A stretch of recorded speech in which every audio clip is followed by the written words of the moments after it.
Chi Sao sticky hand is a very important part of JKD. In the previous video, if you have not watched that, make sure you click on the I button. There we show you some of the basics of Chi Sao and just especially double sticky hand, how does that work. So today Sifu is going to teach us also how to counter some of those moves. And the first move that we're going to do is when someone does strike, which is this one, right Sifu? Yes. And also, why do we use back fist instead of like the strict punch versus like in Wing Chun? Back fist helps the position. So for instance, if you were to, let's give me some pressure here, I'm going to roll this, maintaining my position there. If we don't do a back fist this, and if you see people do back fist this way, there's opening, right? It's open. So you have to maintain the position with the elbow, and I'm here. This is in case this comes up, see? And this comes right back at me, that I have something to work with. The back fist is important for me, for my protection, and also it's a good weapon to use. So I'm not doing a back fist like this. If that's the opening. Right? Yeah. It's more or less this. So it's really tight. This is here, ready to engage and come in at the same time. I usually don't leave the hand there. It's more or less here. I'm already firing with this one. If you're going to block this one or this one with this one, I'm going to go either way. Either way. Yeah, it doesn't make any sense. Okay. So now, again, your pressure is too much. Maybe you come in and attack me this way, and then again, I'm coming from here and I'm rolling. While I'm rolling here, I'm rolling with the other hand at the same time, and I'm hitting. This is coming right in here. Right there. Two at the same time. So in speed, looks like something like this.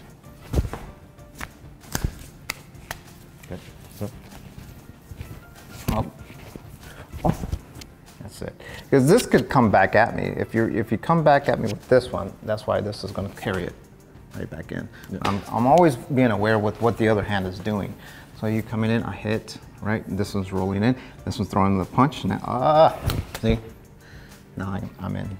So that's got to learn to roll with it, right? Right. Because you always got to consider what the other hand is doing. So if I'm here, now if I'm on top here, I'm already going to fire. But if Dan comes back and fires with this one, that's it. See, now it's different. Right there. Now you got to practice it with a partner. A lot of stuff is happening very fast, right? So let's say if I do the back fist to Sifu, right? Yeah. The counter, you can see, right? Here's another one here. Yeah. So if I do the boom. Now you don't see it, but it's actually from here. While I'm doing this, Sifu the tactile reflex already feel that I'm trying to do this, and boom, the punch is still in. So you almost looks like I'm letting Sifu do it, but it's not. I'm trying to do my move, right? I'm trying to, see? Right there. But even that, even if you give me a lot of pressure with this one, because usually it's carrying it over here, right? Like this way. Right. But as that happens, either I can change it or I could just let it go, and I'm doing my back fist before you do yours. Yes. One more time. So you do it and try to do your back fist. I can do here. I can here. So you're ready to initiate it, and so am I. It just depends on who got there quicker. It's going to look different every single time. Yeah, because why does it look different? Because it's not scripted.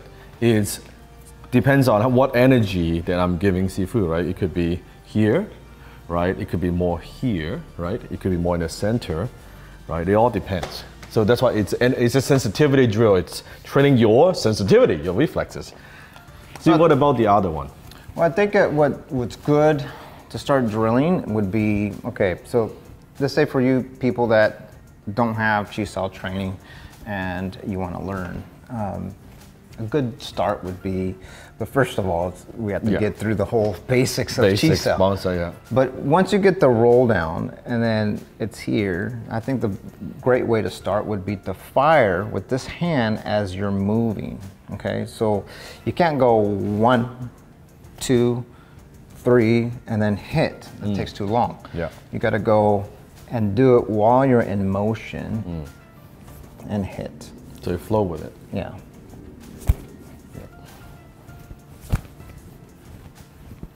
Now you can see it's not so, in the beginning you might need to do it 1, 2, 1, 2, just to get a rhythm of it. Right. But then after a while, it's much more like a circular floating motion, right? You can see that. Maybe slow down a little bit, see if we just slow down. I'm going slow. Yeah. No, I'm just kidding. Just for the benefit of my chest. Boom, right there, right? This can go to the head. And for practice, we're going right here. Yeah, you can do a little palm. But even then, I'm being careful because I'm always about safety, right? If I know that I'm going to end up hitting, I'm going to put the brakes on there. But if you really want to teach somebody to keep their elbow in, keep your elbow in, making sure you keep your elbow in, or I'm going to hit you. Yep. All right. And so now that it keeps his elbow in, there's no way I can enter. Even if I tried to force it, you could just walk him there. Now see, what about if I give you too much pressure on that way, right? Yeah. So again, you give me on this side. If I give me too much pressure, that way. Yeah. It's just open. Right there, right? So too much pressure, this, boom. I'm already carrying it in. So see if all you did just right like that, right? Boom. You can see that. Now to counter that, if I can feel that it's too much pressure, then I could also counter just carry it this way. So one more time, very slow. So we're rolling. I'm giving pressure to this way. See if we can see that. I can feel that now. This part is coming. So then I counter. As that counters, boom, back fist. Okay, one more time, slow motion. So we're rolling, pressure that way. I felt the pressure, boom, and boom, right? Speed, it looks something like this. So we're rolling. One more time. Yeah, so that's how it flows. That's what sensitivity is. We're not looking at our hands and, you're gonna do this, I'm gonna do that, and I don't think I'm gonna do that. Everything, it just flows. There's no thinking time. Yeah. That's tactile reflexes, right? Yeah, right. Yeah, so make sure you have a partner. I think when it comes to chi sao, you do need a Sifu because it's tough to see it and tough to teach on camera. What our intention is to give you just an idea, right? An idea, but I think you need to find someone to train with. But watch our other chi sao videos. You can click here and check it out. There are so many different techniques. But get the basics down, it's all about basics. Not about speed, it's all about basics. So go ahead and watch those videos right now.